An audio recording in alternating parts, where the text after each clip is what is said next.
সুন্দর একটা interesting point আজকে পেয়েছি বলে যার জন্য ভিডিওটা বানানো। সবাই ভিডিওটা একটু দেখো।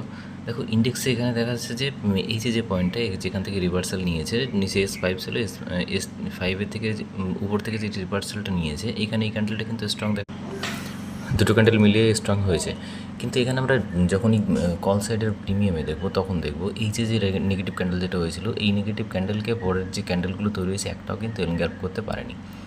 যার জন্য কী হয়েছে দেখো, এই যে ফলটা দেখতে পাচ্ছ এটা কিন্তু এই জন্য এসছে। যদি এই ক্যান্ডেল যদি এই রেড ক্যান্ডেলকে এনগল্প করে এখানে ক্লোজ করতো তাহলে কিন্তু একটা আপসাইডের চান্স থাকতো, কল সাইডে ট্রেড তোলা যেত। কিন্তু যেটা হয়নি, তার জন্য কী হয়েছে দেখো, পুট সাইডে দেখতে পাবে এই ক্যান্ডেলটা দিয়েছে, তারপরে কিন্তু একটা বড় মুভ দিয়েছে।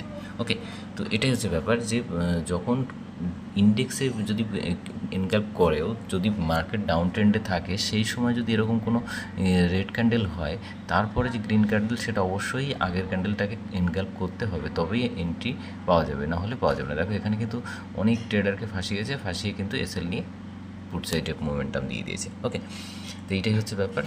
Thank you.